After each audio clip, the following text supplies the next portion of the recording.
ஓம் விநாயகா போற்றி. இந்த பதிவில் நாம் தாராபலம் என்னும் நட்சத்திர ரீதியான பலன்களை தரும் அமைப்புகளை பார்த்து வரும் வரிசையில் சாதகத்தாரை எனும் நமக்கு சாதகமான அனுகூலமான பலன்களை தரும் தாரைகளின் பலன்கள் எவ்வாறு நாம் அடைவது, அந்த நட்சத்திரத்தில் சந்திரன் சஞ்சாரம் செய்யும் நாட்களில் எல்லோருமே சாதகமான பலன்களை அடைய முடியுமா, அதன் பலன்களை எவ்வாறு நாம் அடைவது, என்ன விதமான வழிமுறைகளை கடைபிடித்தால் நாம் அந்த பலன்களின் முழு யோகங்களையும் பெற முடியும் என்பது பற்றிய சூட்சமமான பல விளக்கங்களை பதிவில் விளக்கமாக பார்ப்போம். பொதுவாக தாராபலம் என்பது நாம் பிறந்த ஜென்ம நட்சத்திரம் ரீதியாக சில நட்சத்திரங்கள் கணக்கிடப்பட்டு நம்ம தெய்வாம்சம் பொருந்திய ஜோதிட ஆசான்கள், ஞானத்தால் அறிந்த ஞானிகள் பல அற்புதமான கருத்துக்களை நமக்கு குறிப்புகளை கூறி சென்றுள்ளார்கள். அந்த அடிப்படையில் 27 நட்சத்திரத்தையும் 3 பிரிவுகளாக பிரித்து ஜென்மம், அணுஜென்மம், திரிஜென்ம நட்சத்திரங்களாக பிரித்து அதில் வரும் 3 நட்சத்திரங்களுக்கும் ஒவ்வொரு தாரைகளாக பிரித்துள்ளார்கள். 9 தாரைகளாக பிரித்துள்ளார்கள். அதாவது முதல் ஜென்மத்தாரை, சம்பத்து தாரை, விபத்து தாரை, சேமத்தாரை, பிரத்யேகத்தாரை, சாதகத்தாரை, வதைத்தாரை, மைத்திரத்தாரை, பரம மைத்திரத்தாரை என்று வரிசையாக 9 நட்சத்திரங்கள் ரீதியாக தாரைகளின் பலன் கூறுவார். இது அணுஜென்ம ரீதியாகவும் திரிஜென்ம ரீதியாகவும் உள்ள நட்சத்திரங்கள் சரியாக இருக்கும். அதாவது 1, 9, ஒரு நட்சத்திரங்கள் 1லிருந்து 9 வரை ஜென்ம நட்சத்திரத்தாரை, 10லிருந்து 18 வரை அணுஜென்ம நட்சத்திர, 19லிருந்து 28 வரை திரிஜென்ம நட்சத்திரத்தாரை. எனவே அந்த ரீதியில் கணக்கிடும் போது உங்கள் நட்சத்திரத்திற்கு பொதுவாகவே எத்தனாவது நட்சத்திரம் 9ஆல் வகுத்து 1, 2, 3, 4, 5, 6, 7, 8, 9 வரும் நட்சத்திரத்தாரைகளையும் அறிந்து கொள்ளும் வழிமுறைகளை கடைபிடிக்கலாம். அந்த வழியில் இந்த பதிவில் 6வது தாரையான சாதகத்தாரை என்னும் பலன்களை பற்றி பார்ப்போம். பொதுவாக உங்கள் ஜென்ம நட்சத்திரம் ரீதியாக உங்களுடைய 6வது தாரை, 15வது நட்சத்திரம், 24வது நட்சத்திரங்கள் உங்களுக்கு சாதகமான பலன்களை தரும் நட்சத்திரங்களாகும். அதனால்தான் சாதகத்தாரைகளாக குறிப்பிட்டுள்ளார்கள். அதாவது ஒவ்வொரு நாளிலும் சந்திரன் ஒரு நட்சத்திரத்தில் சஞ்சாரம் செய்கிறார். சந்திரன் இந்த உங்களின் சாதகத்தாரையில் சஞ்சாரம் செய்யும் நாட்களில் நீங்கள் எந்த காரியங்கள் முயற்சி செய்தாலும் அது உங்களுக்கு சாதகமான பலன்களை, வெற்றியான பலன்களை தரும். அதேபோல் வழக்கு, போட்டி, மற்ற காரிய முயற்சிகளிலும் நீங்கள் எதிர்பார்க்கும் சாதகமான பலன்கள் உங்களுக்கு கிடைக்கும் அமைப்பில் உங்கள் சுய ஜாதக ரீதியான அமைப்புக்கேற்ப பலன்கள் முழு யோகங்களையும் உங்களால் பெற முடியும். அந்த அடிப்படையில் பொதுவாக முகூர்த்த நாட்களை நாம் பலரும் முகூர்த்த நாட்களை கடைபிடித்து பயன்படுத்தி வருகிறோம். அதிலும் பொதுவான முகூர்த்த நாட்களை பயன்படுத்துவதை விட உங்கள் ஜென்ம நட்சத்திரம் ரீதியாக தாராபலம் உள்ள நாட்களை தேர்ந்தெடுத்து நீங்கள் சுப காரியங்களை செய்தால் அந்த சுப காரியங்கள் வாழ்நாள் முழுவதும் வளமான பலன்களை தரும். சுபமாகவே இனிதாகவே வாழ்க்கை நடக்கும். எனவே ஜென்ம நட்சத்திர ரீதியான தாராபலம் தான் ஒவ்வொருவரின் வாழ்க்கையிலும் மிக முக்கியமான ஒரு குறிப்பாடு ஆகும். அதை சரியாக பயன்படுத்தி தாராபலத்தையும் ஹோரையும் சந்திர பலத்தையும் பயன்படுத்தி ஒரு நாளில் செயல்பட்டு விட்டீர்கள் என்றால் உங்களுக்கு ஜாதக ரீதியான அமைப்புகளில் உள்ள முழு யோக பலன்களை நீங்கள் பெற முடியும். அதே போல் அசுப காலங்களிலும் பாதுகாப்புடன் செயல்பட்டு நீங்கள் தீய பலன்களிலிருந்து ஓரளவு உங்களை பாதுகாத்து கொள்ளவும் வழிவகுக்கும். எனவே சாதகத்தாரையை பொறுத்தவரை நீங்கள் சிறப்பாக பயன்படுவதற்கு ஒரு சிறப்பான தாரையாகும். அதாவது உங்களுக்கு எந்த காரிய முயற்சிகள் நீங்கள் ஈடுபட்டாலும் உங்களுக்கு அந்த காரியம் ஜாதக அமைப்புக்கேற்ப அளவில் படிநிலை அமைப்பில் வலுவான யோகங்களை தரும். எல்லாத்துக்கும் மூல காரணம் ஜாதகம்தான். சுய ஜாதக ரீதியான பலன்கள் ஸ்கேன் செய்வது போல நம்மளுடைய வாழ்க்கை தரத்தை அறிந்து கொள்ள உதவும். ஆனால் அன்றாடம் நாம் செய்யக்கூடிய காரியங்கள் மூலம்தான் அந்த பலன்கள் நடக்கும். நான் பலமுறை கூறியுள்ளேன், லாட்ரி சீட்டில் அதிர்ஷ்டம் பரிசு வர வேண்டும் என்றாலும் நாம் லாட்ரி சீட்டை வாங்க வேண்டும். அதுவும் அந்த குறிப்பிட்ட நாளில் வாங்க வேண்டும். 10 எண்களும் இணைந்தால்தான் அதிர்ஷ்டம் நமக்கு கிடைக்கும். அதே போல்தான் பலவித யோக அமைப்புகளை நீங்கள் சரியாக பயன்படுத்தினால்தான் உங்கள் ஜாதக ரீதியான யோகங்களை முழுமையாக பெற முடியும். குருபலம் வந்துவிட்டால் அனைவருக்கும் திருமணம் நடந்து விடுகிறதா? அதேபோல் சாதகத்தாரை வரும் நாட்களில் அனைவருக்கும் சாதகமான பலன்கள் ஏற்படுகிறதா என்றால் நிச்சயமாக இல்லை என்று தான் பதில் கூற வேண்டும். ஏனென்றால் சரியான வழிமுறையை கடைபிடித்தால், ஒரு சரியான பாதையை தேர்ந்தெடுத்து சென்றால்தான் அந்த இடத்தின் இலக்கை நீங்கள் அடைய முடியும். எல்லா பாதையிலும் சென்று அந்த இடத்தை அடைவது நாளாகும், தாமதமாகும். சரியான பாதைகளை முயற்சித்தால் நிச்சயமாக இந்த யோக பலன்களையும் குருபலம் போன்ற சிறப்பான பலன்கள் ஏற்படும் காலங்களிலும் நீங்கள் அந்த சில குறிப்புகளை பயன்படுத்தி நீங்கள் செயல்பட்டால் உறுதியான அந்த வெற்றியை அடைய முடியும். இதுதான் சூட்சம்.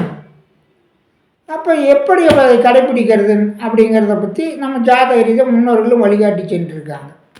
ஒவ்வொரு நாள்லையும் நமக்கு நட்சத்திரத்தில் சந்திரன் சஞ்சாரம் செய்யறதுனால நம்ம கவனமாக கரெக்டாக தெரிஞ்சுக்கிட்டோம்னாவே நம்ம எந்த காரியங்களுக்கு என்ன நாட்களில் செயல்பட வேண்டும் என்பதை சிறப்பாக கூறி சென்றுள்ளார்கள். ஒவ்வொரு காரியத்திற்கும் ஒவ்வொரு நட்சத்திர தாரைகள் குறிப்பிட்டுள்ளார்கள். எனவே அந்த நட்சத்திர தாரைகள் வரும் நாளில் நீங்கள் செயல்பட்டால் நிச்சயமாக அனுகூலமான பலன்கள் கிடைக்கும். சாதகத்தாரையின் நாட்களில் நீங்கள் செயல்பட்டால் சாதகமான பலன்கள் கிடைக்கும். அதாவது உங்கள் ஜென்ம நட்சத்திரத்திற்கு இருந்து எண்ணி வந்தீர்கள், 27 நட்சத்திரத்தை எண்ணி வரும்போது உங்களுக்கு 6வது நட்சத்திரமும் 15வது நட்சத்திரமும் 24வது நட்சத்திரமும் சந்திரன் சஞ்சாரம் செய்யும் அந்த நாட்களில் உங்களுக்கு சாதகமான அனுகூலமான பலன்கள் கிடைக்கும். போட்டிகளில் வெற்றி, வழக்குகளில் வெற்றி, எதிரிகளை வெல்லும் அமைப்பு, அதாவது முக்கியமாக நம் ஒரு கான்ட்ராக்டு போன்ற டெண்டர் போன்ற விஷயங்கள் நமக்கு சாதகமான பலன்கள் கிடைக்க இந்த மாதிரி நாட்களை தேர்ந்தெடுத்துக்கணும். ஒரு போட்டி எலெக்ஷனில் வரணும், அந்த நாளில் இந்த மாதிரி நாட்களை தேர்ந்தெடுத்து போய்க்கணும். ஒரு வம்பு வழக்கு கோர்ட்டுக்கு போகிறோம், கோர்ட்டில் போகிற அன்றைக்கி இந்த நாளில் போய் அதை தேர்ந்தெடுத்து நம்ம அதை தாக்கல் செய்யணும்னா நமக்கு சாதகமான தீர்ப்பு வரும். அதை சரியான நாட்கள் நம்ம கணக்கிட்டு நம்மளோட ஜாதக ரீதியான பலன்களையும் ஆய்வு செய்ய வேண்டும். எவ்வாறு நாம் முழுமையாக பலன்களை பெற முடியும் என்றால் ஜாதக ரீதியான தசாபுத்தி அமைப்புகளையும் ஆய்வு செய்ய வேண்டும். ஒரு போட்டியில் வெற்றி பெறணும்னு, ஒரு உதாரணத்துக்கு போட்டியில் வெற்றி பெறணும்னு நம்ம நினச்சோம்னா அப்போ போட்டின்னு போயிட்டாவே அது ஜாதகத்தில் 6ஆம் இடம், ரொம்ப வழக்கு போட்டி 6, 8ஆம் இடத்தை தான் நம்ம பார்க்கணும். அப்போ அந்த இடம் நமக்கு சுப வலுவாக இருக்கா, சுபர்களின் குரு, சுக்கிரன், வளர்பிறை சந்திரன், புதன் போன்ற கிரகங்களின் தொடர்புடன் வலுவாக இருக்கிறதா, நம் ஜாதக லக்னம் எவ்வாறு வலுவது, லக்னத்தை விட 6ஆம் அதிபதி வலுத்து இருந்தால் எதிரிகள் வெல்வார்கள் என்பது பொது கருத்தாகும். அந்த வகையில் லக்னாதிபதியும் வலுவாக இருக்க வேண்டும். 6ஆம் அதிபதி சுபத்தன்மையில் இருந்து விட்டாலே போதும், நமக்கு சாதகமான பலன்கள் கிடைக்கும். அதனுடைய தொடர்புடைய 6, அதாவது 5, 9 அதிர்ஷ்டஸ்தானங்கள், அதேபோல் 11ஆம் இடம், 6க்கு 6 பாவமான 11ஆம் இடம், இந்த 4 இடத்தின் தசாபுத்திகள், அதிபதிகளின் தசாபுத்தி காலங்களிலும் அல்லது இந்த கிரகங்கள் அதிபதிகள் இருக்காங்களா, அந்த கிரகங்கள் ஜாதகத்தில் எந்தெந்த கிரகங்களோடு தொடர்பு கொண்டு அந்த கிரகங்கள் தசை நடந்தாலும் புத்திகள் நடந்தாலும் நமக்கு அந்த பலன் கிடைக்கும். அதேபோல் அந்த ஸ்தானத்தோடு தொடர்பு கொண்டுள்ள கிரகங்களின் தசாபுத்தி காலங்களில் நமக்கு அந்த பலன்கள் கிடைக்கும். 2 பாயிண்ட். 3வது, கோச்சாரத்தில் குரு பலம் வர்ற காலத்திலே நம்ம அந்த சரியான தாராபலம் உள்ள நாட்கள் தேர்ந்தெடுத்து செயல்பட்டால் நமக்கு அந்த காரியம் நமக்கு அனுகூலமாக சாதகமாக கிடைக்கும். அல்லது குரு பார்வை அந்த நம் கோச்சாரத்திலாவது ஜாதகத்திலாவது அந்த 6ஆம் இடத்திற்கும் நம்ம அந்த கிரகத்திற்கும் தொடர்பு கொண்டிருந்தாலும் அந்த பலன்கள் நமக்கு கிடைக்கும். எனவே பலவித அமைப்புகளில் எல்லாமே ஆய்வு செய்து நீங்கள் உங்கள் சாதகமான தாரைகளில் நீங்கள் செயல்பட்டால் உறுதியாக ஜாதக ரீதியாக நமக்கு என்ன அமைப்பு இருக்கிறதோ அந்த அமைப்பின் யோகங்களை படிநிலை அமைப்பில் நாம் பெற முடியும். எனவே நமக்கு சாதகத்தாரை வரும் நாட்கள் விட்டாலே நமக்கு எல்லாருக்குமே சாதகமான பலன்கள் கொடுக்காது. நமக்கு இன்னும் ஒரு ப்ளஸ் வேணும். நமக்கு ஊக்கி அந்த தரக்கூடிய ஒரு ஊட்டச்சத்து வேண்டும்னு சொல்லுவாங்கள்ல, அந்த மாதிரி குரு பலம் இருக்கணும். அல்லது கோச்சாரத்தில் சந்திரன் நல்ல ராசிகளில் சஞ்சாரம் செய்யணும். அல்லது குரு பார்வை வரணும். அல்லது சுபர்களின் தொடர்பாக சுபர்கள் மாதிரியே சொன்ன மாதிரி சுக்கிரன், வளர்பிறை சந்திரன், தனிப்புதன், குரு இவங்கெல்லாம் பார்வைகளாக அந்த ஸ்தானம் அந்த அதிபதி கோச்சாரத்திலாவது ஜாதகத்திலாவது பட வேண்டும். அந்த நாட்களில் நீங்கள் தேர்ந்தெடுத்து செயல்பட்டு விட்டீர்கள் உறுதியாக நிச்சயமாக நீங்கள் அந்த யோகத்தை அடைய முடியும். இதுதான் இந்த சூட்சுமா. அதே போல் தாரை அதிபதி இருக்கிறார்கள், நட்சத்திர அதிபதி வழிபாடுகள் ரீதியாக நட்சத்திர அதிபதி நட்சத்திர கிரகம், தாரை அதிபதி தாரை கிரகம். இதை அந்த நாளில் வழிபாடு செய்து விட்டு சென்றுள்ளது இன்னும் கூடுதல் சக்தி உங்களுக்கு கிடைக்கும். எனவே இந்த வழிமுறைகளை நீங்கள் சரியாக பயன்படுத்தி விட்டால் சாதகத்தாரின் பலன்களை நிச்சயமாக நீங்கள் அடைய முடியும். சாதகமான காரியங்கள் எல்லா காரிய பலன்களுக்கும் இந்த நாளில் சென்று முயற்சியில் உங்களுக்கு சாதகமான பலன்கள் ஏற்படும். அதற்காக நீங்கள் எல்லா நம்மளுடைய யோகா அமைப்புக்கு மேலே நீங்கள் எதிர்பார்க்கக்கூடாது. ஜாதகத்தில் உள்ள அமைப்புக்கு ஏற்ப நமக்கு பலன்கள் கிடைக்கும், சாதகமான பலன்கள் கிடைக்கும். அந்த இப்போ தாரா பலன் வருது, சாதக தாரை வருது, 7 சனி நடக்குது, ஜென்மச்சனி நடக்குது, இந்த மாதிரி காலங்களில் சந்திராஷ்டம காலமாக இருக்குது. இந்த மாதிரி காலம்லாம் ஒரு தடவைக்கு 2 தடவை நீங்கள் முயற்சி செய்யுங்க. அதே நாளில் விடாமல் அடுத்த தடவை வர்ற நாளில் நீங்கள் முயற்சி செய்யுங்க. 9 நாளைக்கு ஒருக்க மறுபடியும் அதே தாரை வந்துக்கிட்டு தான் இருக்குது.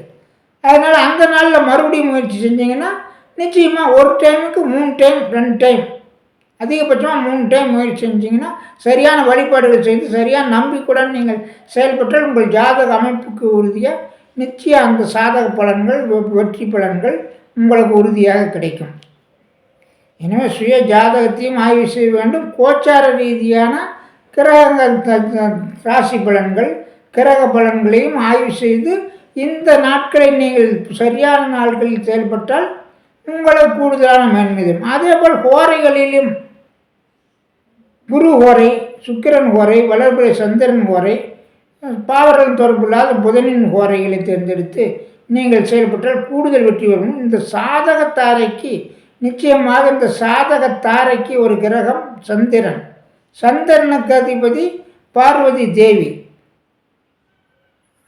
இவைகளின் அம்சங்களையும் பயன்படுத்தி நீங்கள் வழிபாடுகள் செய்ய வேண்டும். உங்களுடைய ஜென்ம தாரைகள் ரீதியாக ஒவ்வொருவருக்கும் 27 நட்சத்திரக்காரர்களுக்கும் சாதகத்தாரை என்னென்ன தாரைகள் என்பது படத்தில் உங்களுக்கு காட்டப்படும்.